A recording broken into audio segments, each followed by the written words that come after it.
Hey guys what's up. तो आज हम लोग बात करेंगे पर्ट्यूसिस के बारे में। तो पर्ट्यूसिस हम लोग जानते हैं कि बोरेटिडेला एक होता है पर्ट्यूसिस उस बैक्टीरिया के कारण से होता है, ठीक है।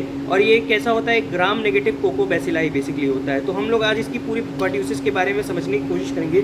So what is pertussis? Pertussis is basically a contagious infection cause by highly contagious infection होता है, बोरेटिडेला पर्ट्यूसिस से होता है, जो कि एक होता है ग्राम नेगेटिव कोकोबैसिलाई, ठीक है ना।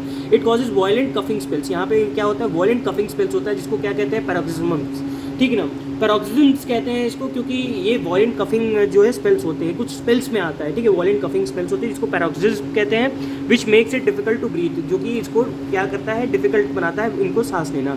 When air passes through the swollen airway in this condition creates whooping sound और वूपिंग कफ। अगर इसी केस में क्या होता है कि जब स्वोलन एयरवेज हो जाएंगे तब उसके थ्रू अगर तुम्हारा हवा पास करेगा तो एक वूपिंग साउंड क्रिएट करेगा, इसीलिए हम लोग इसको क्या कहते हैं, वूपिंग कफ कहते हैं। ये ट्रांसमिट कैसे होता है, स्नीज और कफ से ट्रांसमिट होता है with the help of droplets of with bacteria. Droplets of bacteria के 6 फीट के डिस्टेंस तक मतलब कि जा सकता है। Land in mouth, nose and is inhaled, तो माउथ एंड नोज और इनहेल भी कर सकता है। It can also survive on surfaces for several days. तो अगर इस person another person touches the surface with bacteria, तो अगर कोई भी पर्सन उस सरफेस को टच करेगा जिसपे बैक्टीरिया है तो उसको ट्रांसमिट हो सकता है इन्फेक्शन को। इसकी पैथोजेनेसिस क्या है, तो बोरेटिडेला पर्ट्यूसिस बेसिकली कुछ टॉक्सिन्स निकालता है, releases toxin that help the bacteria to attach the respiratory epithelium. Respiratory epithelium को अटैच करने के लिए जो बोरेटिडेला है बहुत सारे टॉक्सिन्स निकालता है। उस टॉक्सिन्स में कुछ टॉक्सिन का मैं नाम बताऊंगा, जो कि है, एक है फिलामेंटस हीमाग्लूटिनिन, एक है परटेक्टिन, एक है एग्लूटिनिन। तो फिलामेंटस हीमाग्लूटिनिन, परटेक्टिन और एग्लूटिनिन जो होता है क्या करता है, एंकर करता है बोरेटिडेला पर्ट्यूसिस को एपिथेलियम से, तो ये एंकरिंग में हेल्प करेगा। फिलामेंटस, एग्लूटिनिन, ठीक है, हीमाग्लूटिनिन और परटेक्टिन। और एक टॉक्सिन होता है जिसका नाम है ट्रैकियल साइटोटॉक्सिन। ट्रैकियल साइटोटॉक्सिन क्या करता है, बेसिकली पैरालाइज कर देता है। ट्रैकिया में होगा, ट्रैकियल नाम है ट्रैकियल साइटोटॉक्सिन, तो ट्रैकिया में होगा तो क्या कर सकता है, सीलिया को पैरालाइज करेगा। सीलिया को पैरालाइज करेगा तो क्या होगा, बैक्टीरिया का रिमूवल नहीं होगा, bacteria can not move of the respiratory tract. और क्या होगा, अगर सीलिया वहाँ पे पैरालाइज हो गया तो वहाँ पे म्यूकस का कलेक्शन हो जाएगा, और म्यूकस का कलेक्शन हुआ तो वो वॉयलेंट कफ रिफ्लेक्सेस देगा, ठीक है ना। अब एक और चीज़ होती है कि एक होता है पर्ट्यूसिस टॉक्सिन्स भी होता है। पर्ट्यूसिस टॉक्सिन क्या करता है, ये लिम्फोसाइट का लेवल बढ़ा देता है और टी सेल्स का लेवल बढ़ा देता है। और pertussis toxins also helps in attaching of anchoring the bordetella pertussis to epithelium. और बेसिकली इसके अलावा पर्ट्यूसिस टॉक्सिन टी सेल्स का लेवल बढ़ा देगा।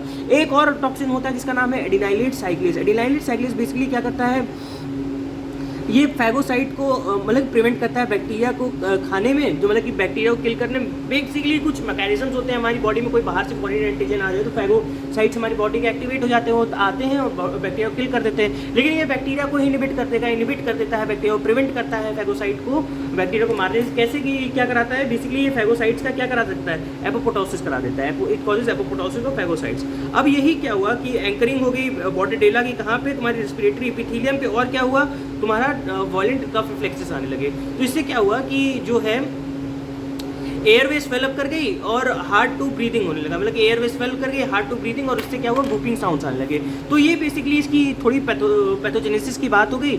नेक्स्ट हम लोग बात करते हैं इसके इंक्यूबेशन पीरियड की। इसका इंक्यूबेशन पीरियड बेसिकली 1 हफ्ते का होता है।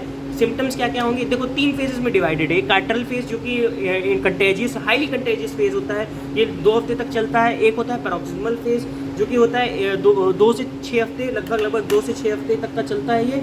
और एक होता है कॉन्वॉलेसेंट फेज। कॉन्वॉलेसेंट फेज बेसिकली होता है 2 से मतलब 6 हफ्ते। देखो बेसिकली ये ऐसे है, ठीक है ना, कि जैसे कैटरल फेज जो होता है दो हफ्ते तक का होता है, फिर 2 हफ्ते के बाद 2 से 6 हफ्ता और पैरोक्सिमल फेज चलता है, फिर उसके बाद 2-3 हफ्ता, 2 से 6 हफ्ते के बाद भी 2-3 हफ्ता क्या चलता है, कॉन्वॉलेसेंट फेज चलता है, ठीक है ना। तो ऐसे है, ठीक है ना, तो ऐसे इसका फेजिंग है।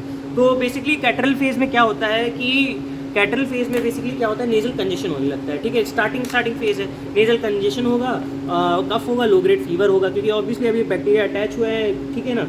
तो कंजेशन अभी कराएगा, कंजेशन कराया और क्या कराया, कफ कराया और लो ग्रेड फीवर करा दिया। पैरोक्सिज्मल फेज में क्या होगा, symptoms persist from damage cause by bacteria. तो बैक्टीरिया के द्वारा जो भी डैमेज कॉज हुआ उसके सिम्टम्स जो है परसिस्ट करने लगेंगे, ठीक है। तो पैरोक्सिज्म्स आने लगे। पैरोक्सिज्म क्या है, वॉयलेंट सीजिंग, मतलब कि मशीन गस्ट, तो वॉयलेंट स्नीजिंग एपिसोड्स आएंगे, मशीन गस्ट बर्स्ट कहते हैं। अनरिफ्रेक्टेड इफेक्ट ऑफ कफिंग होगा जो कि वूपिंग नॉइस क्रिएट करेगा, ग्लॉटिस क्लोज और स्वेलन ग्लॉटिस में अगर क्लोज ग्लॉटिस में तुम सांस लोगे वूपिंग साउंड क्रिएट करेगा, तो मशीन गस्ट बर्न आएंगे, ठीक है ना। Vomiting, collapse lung, broken rib, पटीके, तो यहाँ पे कैसा तुम्हें दिखेगा, वॉमिटिंग इस बंदे को दिखेगी, वॉलेंट कफ्स आएंगे तो ऑब्वियसली हो सकता है रिगर्जिटेट करे, वॉमिटिंग कर जाए, कोलैप्स लंग होगा, इतना ज़्यादा खासा कि लंग ही कोलैप्स कर गया, ठीक है। ब्रोकन रिब, इतना ज़्यादा खास रहा है, बच्चा है ऑब्वियसली तो हो सकता है इतना ज़्यादा वॉलेंट स्नीजिंग फिनोमिनन है तो हो सकता है उसकी टूटियाँ हैं, इतना ज़्यादा खास रहा है, ठीक है। होता नहीं है जनरली लेकिन हो सकता है, पेटिकी हो सकता है। यही पैरोक्सिस्मम फेज में क्या हो सकता है, इन्फेंट्स में केस में गैस्पिंग होगा बंदे को, बंदा सांस नहीं ले पाएगा, साइनोसिस हो जाएगी, एपनिया होगा, एपरेंट लाइफ थ्रेटनिंग इवेंट होगा, O2 लेवल्स डिक्रीज हो जाएंगे। बेसिकली क्या होगा, गैस्पिंग होगा बंदे को, मतलब बच्चे को, बच्चा सांस लेने में तकलीफ करेगा, साइनोसिस बोलेगा, ठीक है, ऑक्सीजन सैचुरेशन ड्रॉप डाउन करेगा, एपनिया होगा, अभी एपरेंट लाइफ थ्रेटनिंग हो जाता है, ठीक है ना, एपनिया हो जाता है, ऑक्सीजन लेवल सैचुरेशन हो जाता है, कम हो जाता है, और एपरेंट लाइफ थ्रेटनिंग इवेंट हो और ऑक्सीजन लेवल्स कम हो गए तो वो ऑब्वियसली ब्रेन पे इफेक्ट डालेंगे। ब्रेन पे क्या क्या इफेक्ट डाल सकते हैं, seizures, encephalopathy, death and increase risk of pneumonia, seizures, encephalopathy, increase risk of death और निमोनिया कॉज करा सकता है, ठीक है। अब आते हैं कॉन्वलेसेंट फेज पे। कॉन्वलेसेंट फेज जो होता है 2 से 3 हफ्ते तक का होता है, तो 2 से 3 हफ्ते में बेसिकली ये रिजॉल्विंग फेज होता है, तो कब स्लोली इंप्रूव करने लगता है, कफ इंप्रूव करने लगता है, पैरोक्सिस्मम वूपिंग फेड, पैरोक्सिस्मम वॉलिंग स्टेजिंग फिनोमिनन जो है वो फेड करने लगता है, वूपिंग फेड करने लगती है, एयरवे जो है हील करने लगता है। इसका डायग्नोसिस कैसे बनाओगे, बैक्टीरियल का कल्चर कर दो, ठीक है, बैक्टीरिया का कल्चर कर दो, कल्चरिंग ऑफ बैक्टीरिया कर दो, PCR लगा दो, ठीक है ना, PCR से पॉलीमरेज चेन रिएक्शन से तुम आइडेंटिफाई कर सकते हो, डायरेक्ट फ्लोरोसेंट एंटीबॉडी से तुम देख सकते हो, DFA से, ठीक है, डायरेक्ट फ्लोरोसेंट एंटीबॉडी तुमने लगा लिया।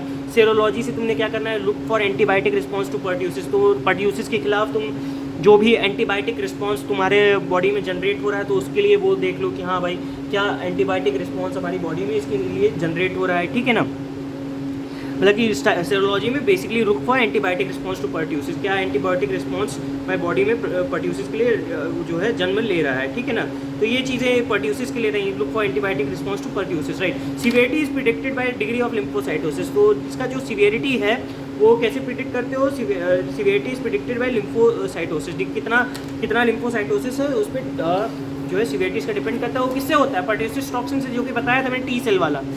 Prevention is done by basically vaccination से, तुम पर्ट्यूसिस वैक्सीन दे दो जो कि DTaP वैक्सीन होता है बेसिकली, अवॉइड द डिजीज और लेसन सिम्टम्स, ये अवॉइड कर देता है डिजीज़ को, लेसन कर देता है सिम्टम्स को। DTaP वैक्सीन दो जिसमें आता है diphtheria, tetanus, acellular pertussis, diphtheria, tetanus, acellular pertussis, जो कि 90% एफिकेशियस होता है। ट्रीटमेंट इसका मैक्रोलाइड से कर सकते हो, मैक्रोलाइड में वही एजिथ्रोमाइसिन वगैरह से कैटरल फेज दे दिया, अर्ली पैरोक्सिस्मल फेज या कैटरल फेज में एजिथ्रोमाइसिन दे सकते हो। Important to prevent transmission to other, तुम्हें इसका अगर तुम्हें ट्रांसमिशन प्रिवेंट करोगे सबसे बेहतरीन काम होगा कि स्पेशली इन्फेंट्स और इम्यूनो कॉम्प्रोमाइज़ में हमें इसका ट्रांसमिशन को रोकना है, क्योंकि इनके केस में हो सकता है ये फैटल हो जाए, ठीक है ना। तो आइसोलेट करना है, इन्फेक्टेड बंदे को आइसोलेट करना है, antibiotic prophylaxis to household contact, जो भी हाउस होल्ड कॉन्टैक्ट में उस बंदे के है, क्योंकि ऑब्वियसली इतना हाईली कंटेजियस ऑर्गेनिज्म है कि ऑब्वियसली जाके ये पर्ट्यूसिस करा ही देगा, इसलिए हम लोग को उसमें एंटीबायोटिक की प्रोफाइलैक्सिस स्टार्ट कर देनी है, ठीक है ना। इन्फेंट्स मॉनिटर क्लोजली, इन्फेंट्स को बहुत ही क्लोजली मॉनिटर करना है, क्योंकि वो बंदा जो है एपनिया में चला जाएगा, ठीक है, साइनोसिस करने लगेगा, ठीक है, increase life threatening condition, oxygen saturation drop down कर जाएगा, ठीक है ना। तो उसके कारण seizure, convulsion, severe risk of pneumonia और इंक्रीज रिस्क ऑफ डेथ भी होने लगता है उस बंदे को, ठीक है ना। और इसके अलावा प्रेग्नेंट वुमेन में वैक्सीन देना है 3rd ट्राइमेस्टर में, तो इसके क्या करता है, 3rd ट्राइमेस्टर में अगर तुम वैक्सीन दे देते हो प्रेग्नेंट वुमेन को 3rd ट्राइमेस्टर में, तो क्या करता है, एक पैसिव इम्यूनिटी प्रोवाइड कर देता है, किसको, बच्चे को। तो ये बात रही तुम्हारी पर्ट्यूसिस के बारे में, उम्मीद है तुम्हें समझ में आएगा, क्योंकि इंपॉर्टेंट थोड़ा सा क्वेश्चन है, आता है एग्जाम में, कभी कभी पर्ट्यूसिस पूछ देते हैं तुमसे पीडियाट्रिक्स में, तो ऑब्वियसली हो सकता है तुम्हें समझ में आया हो। और मिलते हैं तुमसे नेक्स्ट वीडियो में, तब तक के लिए बाय।